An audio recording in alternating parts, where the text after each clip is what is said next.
Salut la 9e classe, j'espère que vous êtes bien. Aujourd'hui, on va traiter les nouveaux thèmes. La Guyane et fait le point 5.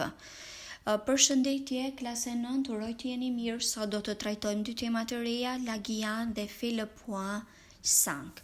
Alors, premièrement, on a le résultat de l'acquisition. Fillimisht kemi rezultatet që ne do të arrijmë.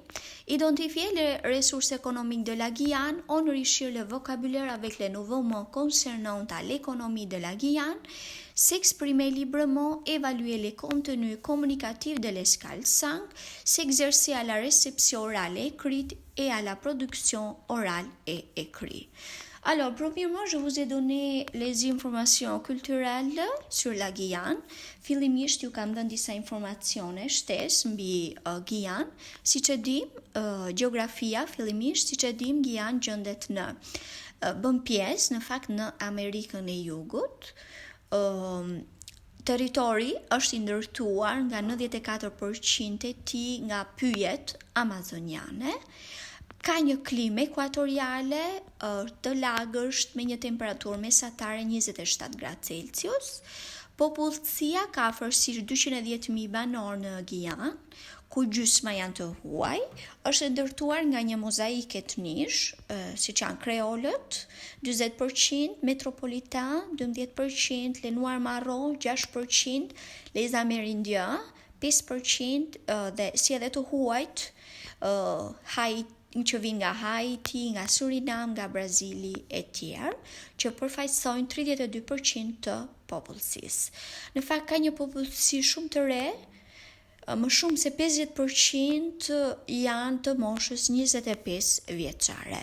Historia, les Amérindiens janë të parët që e kanë populluar Guyanën.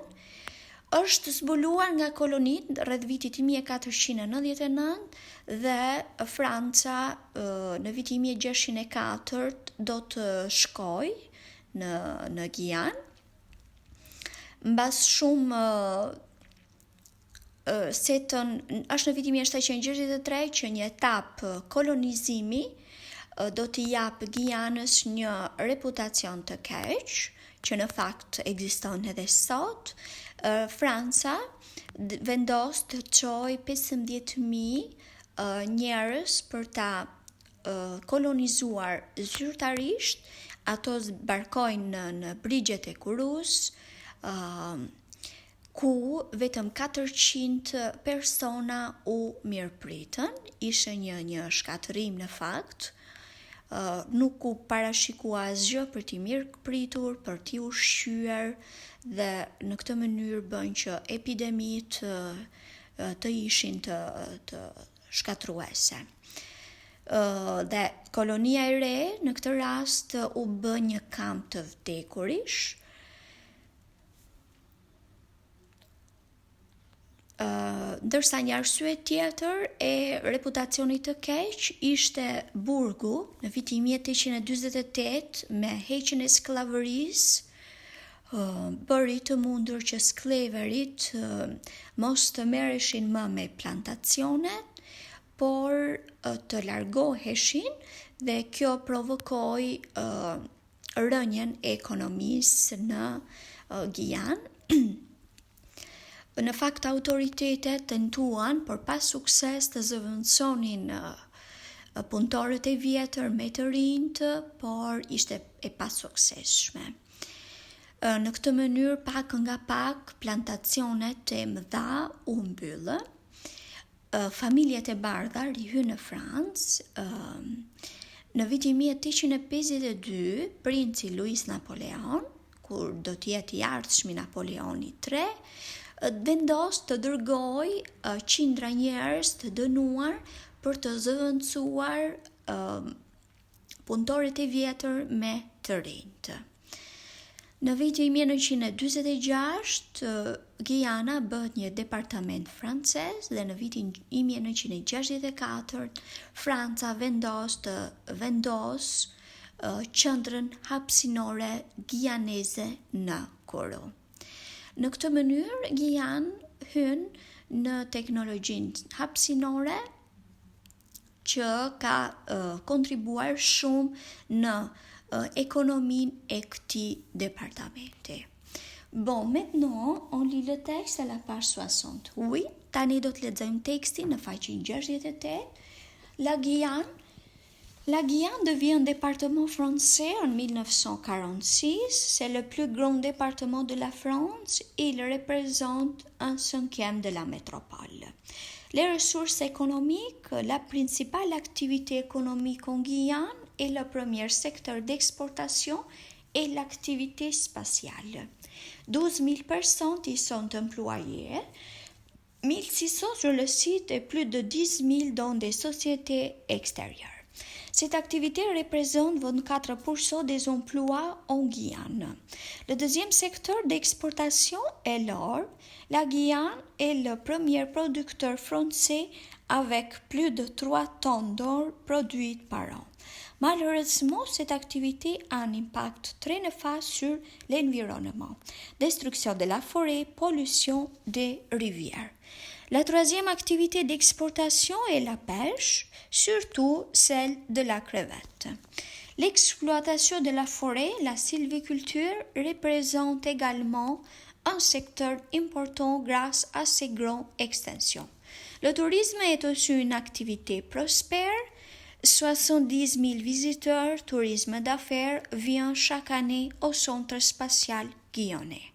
Un des attraits touristiques de la Guyane est aussi son carnaval, une tradition vieille de 100 ans qui s'étale chaque année sur 2 mois, depuis l'Épiphanie jusqu'au mercredi des Cendres.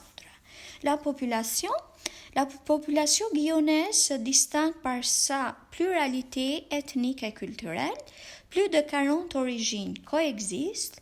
Les créoles guyanais, environ 40% de la population, les métropolitains, 12%, les amérindiens, 5%, les businenses, 6%. Aussi appelés noirs marrons sont des descendants d'esclaves rebelles africains.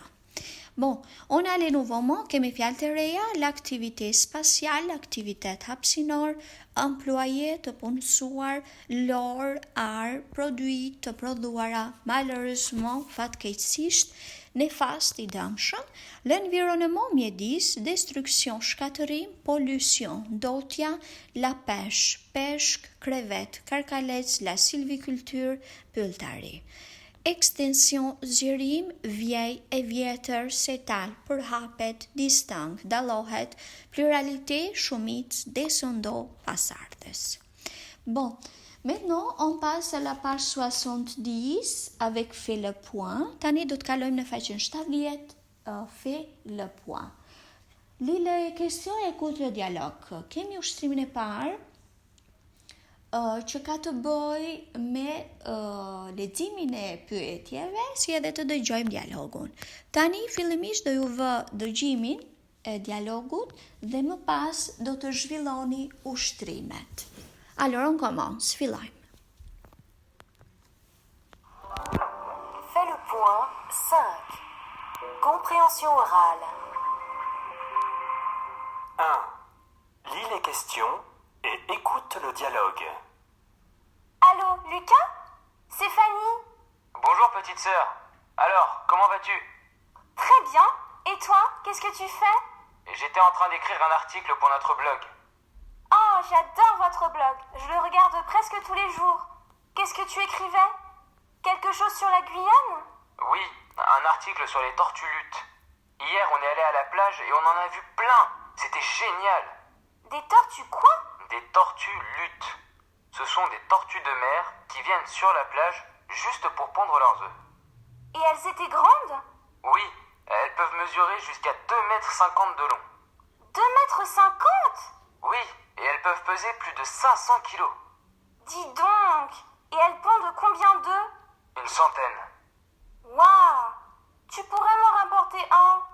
Mais non, c'est interdit. C'est une espèce protégée. Bon, je te passe maman. Bise.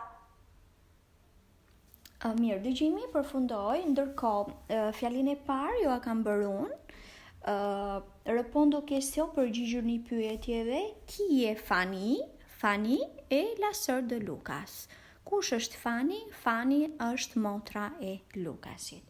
Ushtrimi 2, Choisis un des deux sujets. Do të zgjidhni njërin nga dy temat dhe do të përshkruani njërin nga këto të dyja. L'activité 3, lis le texte sur l'origine des langues créoles et répondez aux questions. Do të lexoni, keni një tekst, do ta lexojmë që ka të bëjë me origjinën e gjuhës kreole dhe në bazë të tekstit do t'ju përgjigjemi pyetjeve. Bon, l'activité 4, expression écrite, vous avez été éliminé du concours Francovision auquel vous participiez. Écris un mail à tes amis pour leur faire part de ta déception. Imagine ce que vous auriez pu faire et voir dans tous les pays visités. Ushtrimi 4 ka të bëjë me të qenurit të eliminuar nga konkursi Francovision, ku ju bëni pjesë, shkruani një email miqve për t'i bërë pjesë të zhgënjimit tuaj. Imagjinoni atë që ju mund të bënit dhe të shikonit në të gjithë vendet e vizituara. Bon,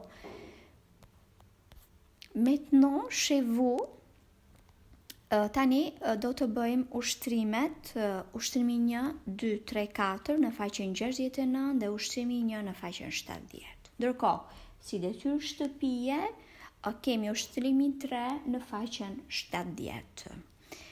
Bon, je vous remercie, je vous souhaite une bonne santé, bon travail et au revoir. Ju falenderoj, ju uroj shëndet, punë të mbar dhe mirupafshim.